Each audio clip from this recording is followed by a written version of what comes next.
So let's bring in our first panel now, One Nation Chief of Staff James Aspey and former Labor councillor Linda Scott. Welcome to you both. Let's get into that US election. I mean, it's impossible to ignore. Let's have a look at Bill Maher, who I reckon made a pretty blunt point about why celebrities couldn't get it done for Kamala Harris. And it just made me think, I'm sure every single member of the Saturday Night Live cast was a Harris supporter. But what if one of them wasn't? What if one of those cast members was for Trump? Would they have felt comfortable saying so? I really don't think so. They would have had to keep it to themselves. That's not a good place for us to be. You're brats. You're brats and you're snobs, and people don't like that. James, let's start with you. What do you put Trump's victory down to? I mean, we learned today that he has swept every one of those swing states. Yeah, what I found remarkable about Trump, I think people are always better their second time around, particularly after he's lost. I saw a different Trump at the end of this campaign. When he came out and did his victory speech, he was more about everybody else who was standing on that stage than himself. And I thought that really told me we're in for a different 4 years in this electoral term once he takes office. But, you know, it goes to the heart of the fact that you can have all the celebrity endorsements you like, Albanese or Kamala Harris, it doesn't work. People saw through it. And it doesn't matter whether you've got Taylor Swift or you've got some of the Cannon Brooks or whoever on your side here in Australia.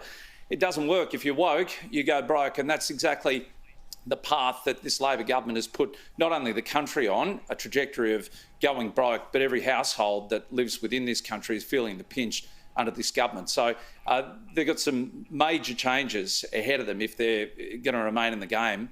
I know you said that Peter Dutton is, not the most liked guy. I tell you what, if people had the chance to meet Peter Dutton personally, you'd really like the guy. And I back him 100% as being our next Prime Minister, and I'm not even within his party. I just know the man and his character, not as close as some others, but I think he would be perfect for this country. And he's not all show. He doesn't need celebrity endorsements to get elected. What he's got is a plan for this country, like One Nation does, and we as a party would be very happy to see him elected in the next 6 months, especially if we've got control of the Senate again. Linda, I tend to agree with James' assessment of Peter Dutton. I mean, I've met him, I've interviewed him in his own electorate for television, and he's a different personality when you meet him. But I mean, I think, Linda, I've spent too much time in Victoria.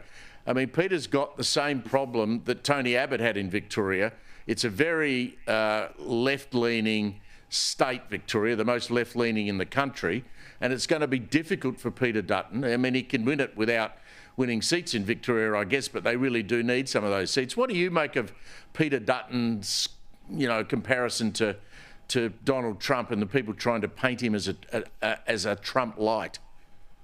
Well, look, I too have worked with Peter Dutton as the head of the Local Government Association here in Australia. We worked with him. We worked right across the parliament to advocate for local governments. But I do think that having come out of his last portfolio as Health Minister, trying to introduce a co-payment for Medicare, and now his major policy announcement being about the introduction of nuclear power, as you say, in places like Victoria, which I know you know so well, and other parts of Australia, that is going to go down really badly, and Australians will look at that as a Trump-aligned agenda. And we know from a polling coming out recently that Australians are concerned about that Trump-like really extreme right agenda coming and being imported into Australia by people who are very, very conservative.